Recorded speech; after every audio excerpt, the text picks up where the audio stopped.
Pregame.com.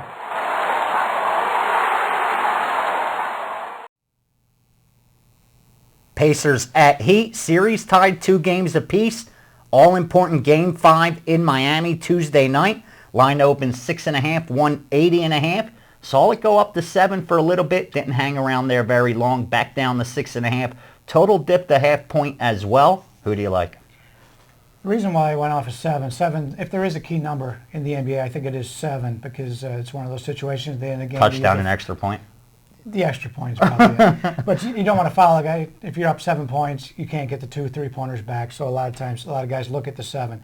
So if you're looking for Indiana there, you wanted to make sure you get the 7. That could be why it teetered back and forth a little bit there. I'm going to take a look at the over here. You take a look at the way Indiana's played this series. They've shot between 38 and 43% in every game of this series.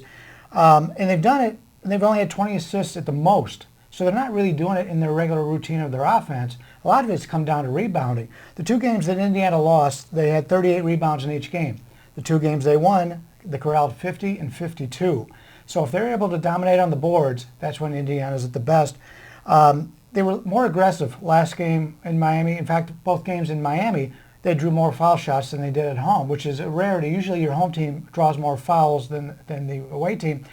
It's especially rare when it's at Miami because you have 2 guys who really drive the lane. They get fouled an awful lot. So for Indiana to go on the road at Miami and do that, shoot decently well and stay in those games and be able to put up shots from a free throw line is pretty impressive. Well, I got to disagree with you in this spot, and let me tell you why. So far we've seen 4 games. The first 3 went under. Game 4 went over. Game 4 was a must-win situation for Miami. In fact, Indiana had that game in their hands. They went into the half up 8 points. Problem was, Hibbert got into foul trouble. Mm-hmm. And once that happened, sure, Miami was able to drive into the lane. They were able to get those open shots. What we saw without Bosh is that has not been the case.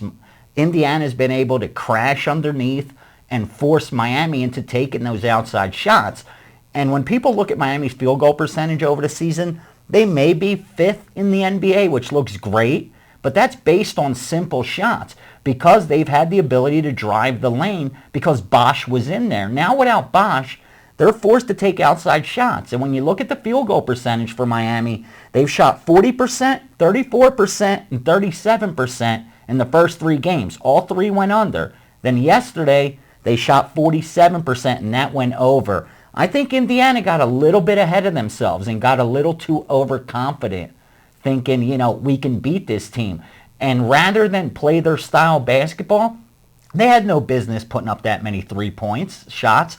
I mean, all you were seeing was them shooting the ball from 3-point land when they have such a dominance underneath over Miami. And I think they're going to have to go back to that. And more importantly, this is the all-important Game 5. I think we're going to see both teams be a little bit hesitant, a little bit tight. This is that game you don't want to lose. For Miami, it's do or die. You don't want to go to Indiana with a chance to end it.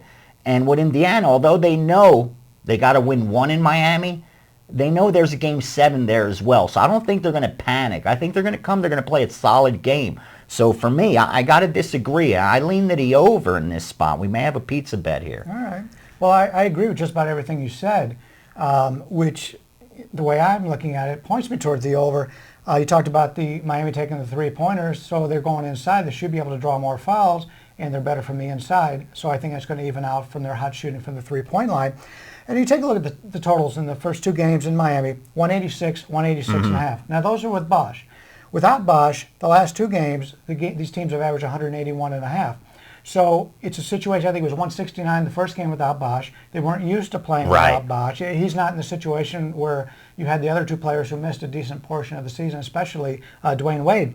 So you have a situation where it took them a little feeling out period. Well, last time they played, they put up a lot of points. So I think we're going to see more of that in this game. And I'm pretty confident we're going to see the over here. As like I said, the game's in Miami.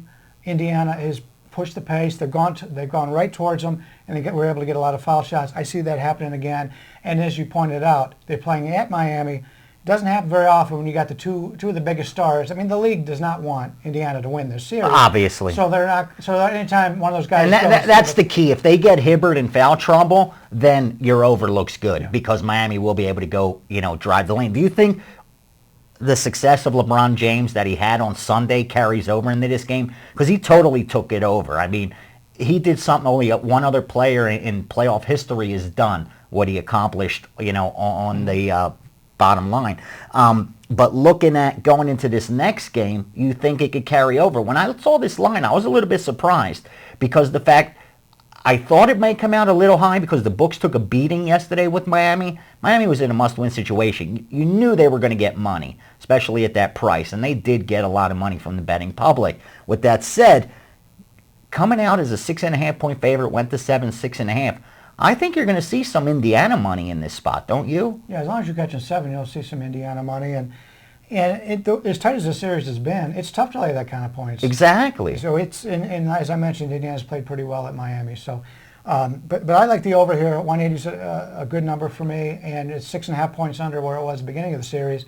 And normally, as long as the players play, it does tend to trend a little bit down, but I think 6.5 is a little bit of an overlay. Finally, in Game 5, the home team is 3-1 straight up, 4-0 overall in the series. Small sample size. In all of playoff basketball, history of playoff basketball since they've gone to this format, only 4 other series in this quarterfinal round has gone this sequence with win-loss the way it has. Only 4 times, 3 to 4 times the home team did win Game 5 at home and went on to win the series. But this line's a little bit high. Bryan likes the over in this game. I got a pizza bet. I lean the other way. We'll see what happens. We're going to be back breaking down Boston, Philadelphia. Huge Game 6 in Philly.